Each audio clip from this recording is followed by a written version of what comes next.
네, 저는 오늘 함께 봉독한 갈라디아 3장 1절로부터 9절까지 말씀을 가지고 구원의 절대적인 조건이라고 하는 제목으로 갈라디아서 강의 6번째를 여러분과 함께 은혜 나눠보려고 합니다. 사도 바울이 오늘 갈라디아 교회 교인들을 향해서 얼마나 불쌍하게 생각을 했는지, 예수 그리스도의 위대한 십자가 복음을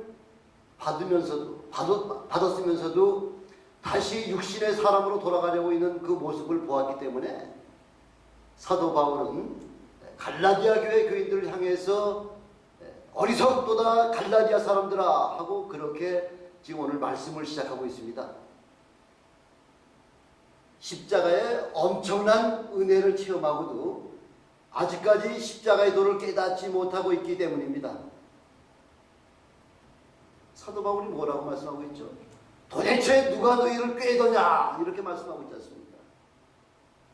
꾀임에 넘어가는 자들은 성숙지 못한 어린아이와 같습니다.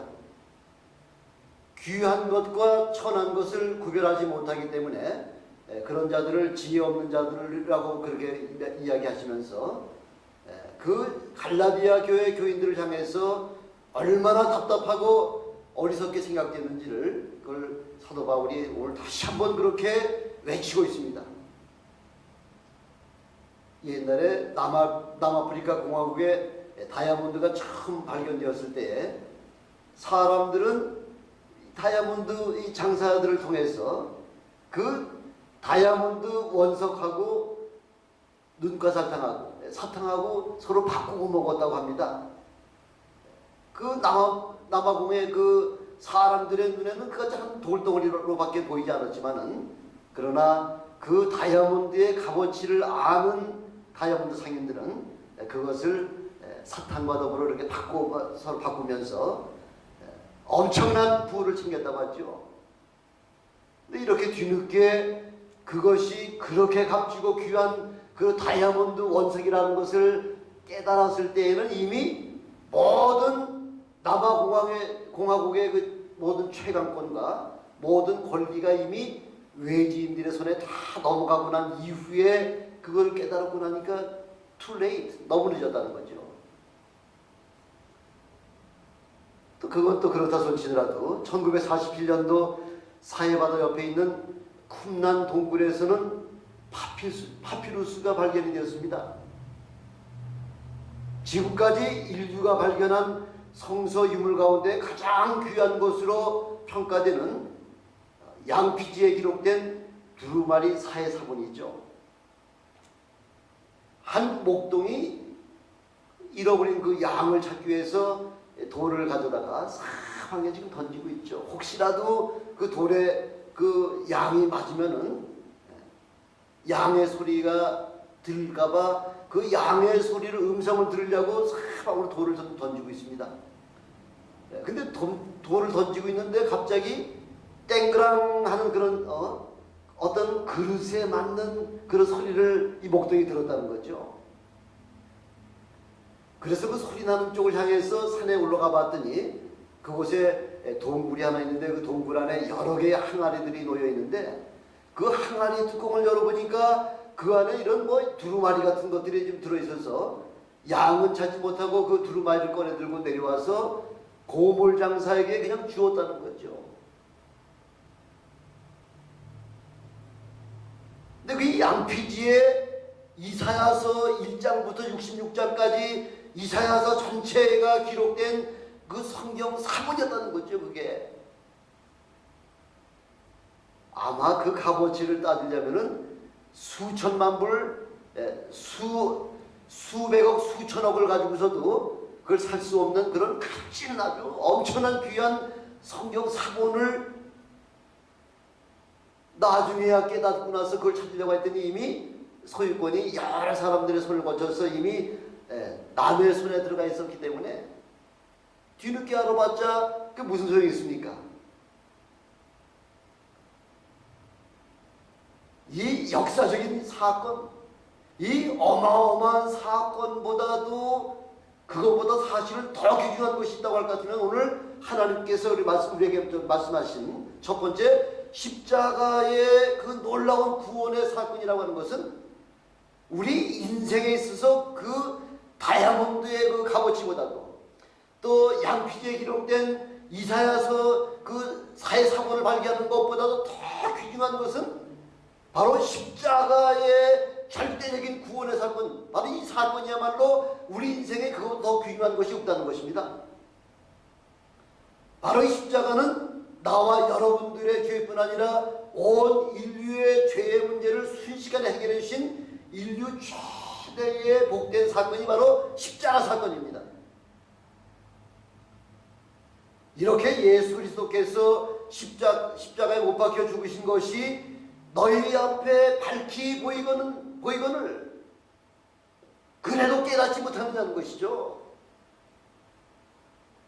이단의 눈에 한번 그 시움을 받게 되면은 복음의 눈이 멀게 될 뿐만 아니라 밝히 보아야 할 십자가가 보이지 아니하고 오히려 율법의 행위나 특별히 할례 같은 율법이 더 크게 보일 수 있다는 거죠. 엠마오로 가던 그 제자들이 그일이 일어났던 예수 그리스도의 십자가 죽으심과 사흘 만에 그 죽은 자 가운데서 부활하셨다고 하는 사건을 듣고서도 지금 엠마오로 지금 내려가고 있죠. 그 가운데 예수님께서 함께 그들과 동행하시면서 그래서 그일에 예루살렘에 당신이 우고하면서 예루살렘에서 되어진 일들을 그 당신은 깨닫지 못하느냐. 이렇게 두 제자가 오히려 예수님께 반문했을 때에 예수님께서는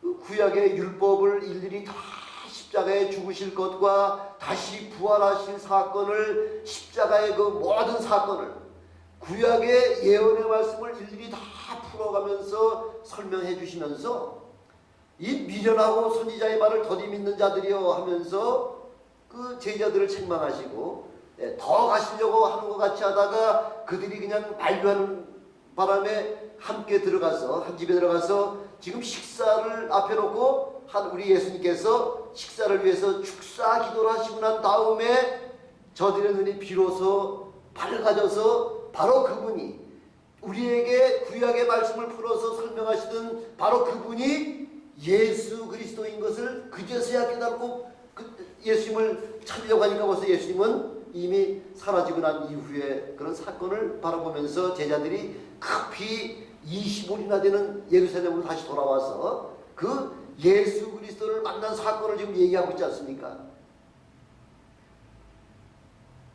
이렇게 십자가는 죽음의 절망에서 구원의 희망이 되었습니다. 구원이 바로 십자가 외에는 다른 방법이 없다고 하는 사실을 그걸 지금 우리에게 말씀해 주고 있는 거예요. 세상의 눈으로 봐서는 십자가는 미련하고 어리석기 짝이 없습니다. 왜? 십자가는 바로 저주의 상징이 되기 때문에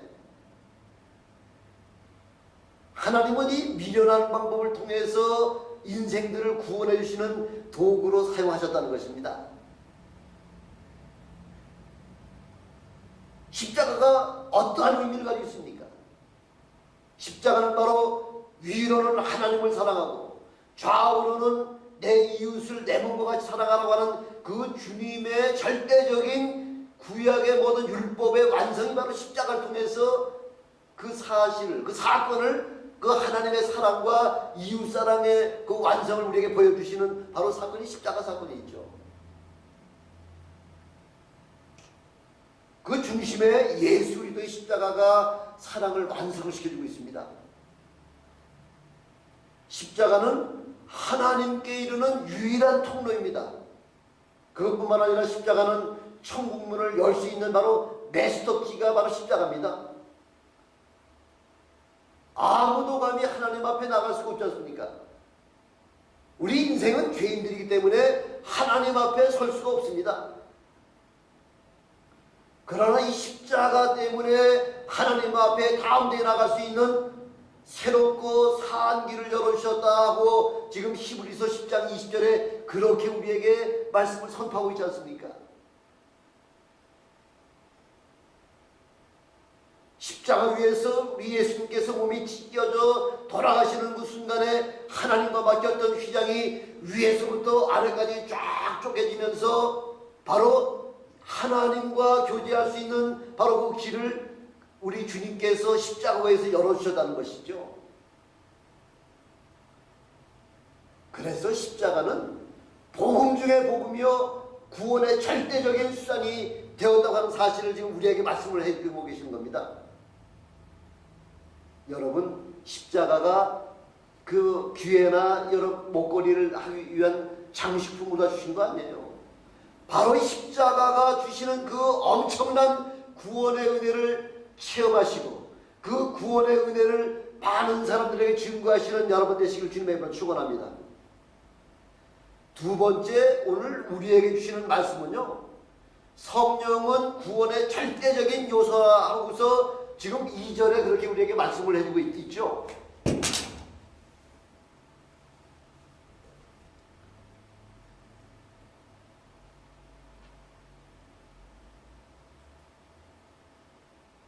이 절에 뭐라고 나와 있죠? 내가 너희에게 다만 이것을 알려 하노니 너희가 성령을 받은 것은 율법의 행위로냐 듣고 믿음으로냐. 성령 받은 사건이 바로 율법을 행한 것 때문에 성령을 체험했다는 겁니까? 아니면은 말씀을 듣고 그 믿음 때문에 여러분 성령을 체험했다는 사건 이야기입니까? 우리가 십자가의 그 절대적인 은혜의 사건 때문에 구원을 받고 나면 성령의 은사를 하나님께서 선물로 그냥 거저 주신다는 거죠. 어떤 수고나 율법을 죄송합니다. 철저하게 행함으로 받았습니까? 아니라는 거죠. 전적인 하나님의 은혜로 성령을 거저 주셨다는 것입니다. 하나님의 능력이 어디로부터 왔는지 아직도 깨닫지 못하느냐? 율법 때문이냐 아니면 듣고 믿음 때문이냐? 그것 지금 우리에게 계속해서 반복해서 지금 묻고 계시는 겁니다. 성령의 은사는 값없이 거저 얻었기 때문에 그래서 성령의 능력이 귀한 줄 우리가 깨닫지 못하는 것뿐이지요. 성령의 은혜만큼 이거보다 더 귀한 사건이 어디 있습니까? 성령으로 아니하고는 우리가 예수 그리스도가 주라고 우리가 신할 수 없다고까지 말씀하실 만큼 이렇게 성령의 역사는 우리가 예수 그리스도가 우리의 구원주시라고 하는 그 확실한 그 믿음의 고백이 바로 성령 때문에 우리가 고백할 수 있다고 하는 것입니다. 만약 내가 수고하고 애써서 얻었다고 할 것 같으면은 성령을 그렇게 쉽게 망각할 수 있겠습니까? 아니죠. 만약 여러분들이 다만 얼마의 돈을 지불해서 성령의 은혜를 만약 얻었다고 할 것 같으면은요, 아마 여러분들 죽는 그 순간까지 성령의 은사를 결단코 잊어버릴 수가 없으리라 생각됩니다.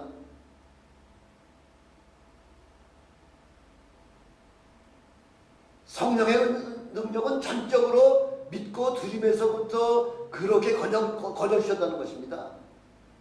왜? 아무도 제 것이라고 자랑하지 못하게 하시려고 우리 하나님께서 거저 공짜로 주셨다는 것입니다. 그런데도 그 능력이 어떻게 왔는지 깨닫지 못하고 있다고 하면은 참 이거보다 어리석은 사람이 어디 있습니까? 어떻게 이렇게 거저받은 성령의 능력을 성령으로 시작하였다가 이제는 육체로 마치려 하느냐 하면서 그것을 우리 사도 바울이 우리에게 지금 책망하고 있지 않습니까? 다른 말로 무슨 말씀이에요? 거저 생명을 얻고 난 다음에 다시 사망으로 육신의 모든 생각을, 육신의 모든 일들을 그렇게 맞추려고 하느냐는, 죽음으로 맞추려고 하느냐는 것이죠. 얼마나 어리석은 짓입니까?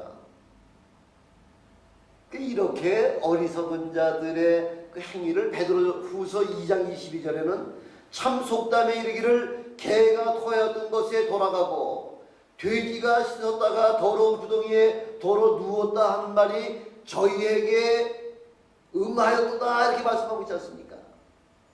바로 갈라디아 교회 교인들이 이렇게 씻었다가 다시 더러운 구덩이에 눕는 그런 역할을 하는 바로 그런 사람이라는 거죠. 개가 토하였던 것을 다시 먹는 그런 어리석은 사람이 바로 갈라디아 교인들하고 지금 그렇게 책망하고 있지 않습니까?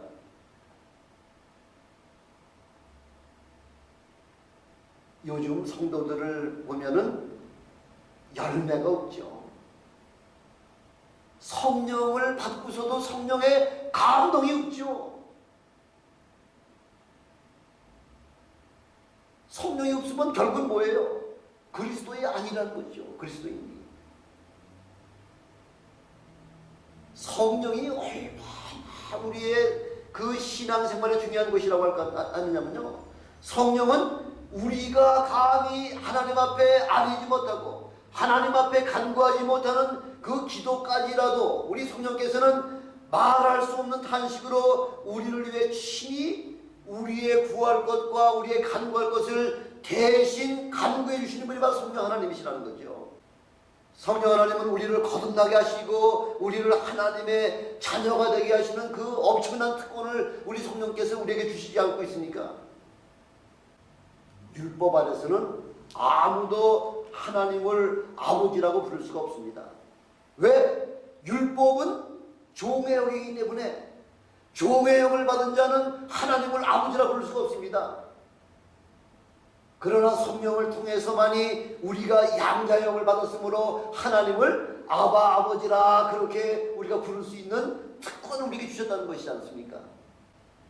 그 성령은 우리 주님께서 승천하시고 난 다음에 우리 주님께서 보내주셨기 때문에 그래서 성령은 구약시대와 같이 성령의 감동함을 입은 사건이 아니라 이제는 성령이 우리 안에 내주하시는 분으로 우리에게 들어와 계신다는 것이죠. 그래서 성령이 내주하시기 때문에 우리는 하나님의 자녀된 권세를 누릴 수가 있게 되는 것입니다. 주신 권세를 사용하지 못하고 그 주신 권세를 누리지 못하는 것보다 그거보다 더 어리석은 사람이 어디 있습니까? 저는 여러분들이 성령의 은혜를 마음껏 누리시고 마음껏 사용하시는 여러분 되시길 주님의 이름으로 축원합니다. 왜? 사용하고 누리라고 주신 그 하나님의 그 놀라운 그 축복을 그 사용하지 못하는 사람보다 더 억울한 그런 어리석은 사람이 어디 있겠습니까? 마음껏 누리십시오. 마음껏 사용하십시오. 그럴 때에 능력 있는 크리스찬의 삶을 사시는 여러분이 되시기를 다시 한번 주님의 축원합니다. 세 번째, 이렇게 십자가의 은혜를 통해서 성령을 거둬받은 사람들은 바로 믿음은 구원의 절대적인 수단인 것을 우리가 깨닫게 됩니다. 바로 믿음을 우리가 소유하게 된다는 것이죠. 성경 전체는 믿음에 관한 말씀이 있죠. 믿음을 이야기할 때에 빼놓지 않고 말씀하는 바로 사람이 누굽니까? 바로 아브라함이지 않습니까? 왜? 아브라함이 의롭게 된 것이 어떤 특별한 행함 때문에 저가 의롭게 되었다고 그렇게 말씀하신 것이 아니라 하나님께서 아브라함의 믿음을 의로 여겨 주셨다 이렇게 말씀하고 있지 않습니까? 믿음 때문에 의롭다 하고 하나님께서는 인쳐주셨다는 것입니다. 어떤 행위로 의롭게 된 것이 아니라 온전한 그 하나님 앞에 믿음까지 살았기 때문에 그래서 하나님께서는 아브라함을 믿음의 조상으로 삼아주셨다는 것이죠. 인류 역사상 가장 존경받는 사람을 손꼽으라고 할 것 같으면 아마 동서 복음을 통해서 아브라함을 아마 들 수 있을 겁니다. 왜? 아브라함은 혈통적으로는 바로 유대교의 조상 아닙니까? 또한 유대교 조상뿐만 아니라 그 이슬람교도의 바로 이슬람교도를 대한 또 신앙의 조상이 되기도 하고요.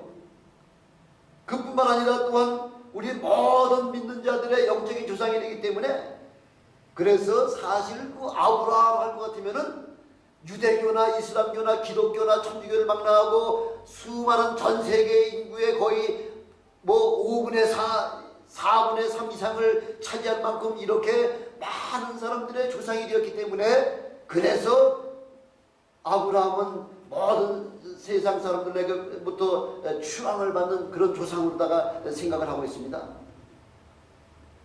아브라함이 한 일이 뭡니까? 오직 믿음으로 산 것밖에 없어요. 하나님께서 그를 부르실 때에 믿음으로 순종하였지 않습니까? 전혀 나갈 수 없는 중에 우리 아브라함은 바랄 수 없는 것 중에서도 바라보고 믿었다는 것이죠. 나이 99, 나이 100세 또 무슨 그런 자식을 낳을 수가 있으며 사라는 벌써 90이에요. 모든 경수가 다 이미 끊어진 인간 마른 막대기와 같도 못한 그런 존재임에도 불구하고 하나님께서 내년 이맘때에 내가 너에게 오리라 이렇게 말씀하실 때 아브라함은 그걸 믿었다는 거죠.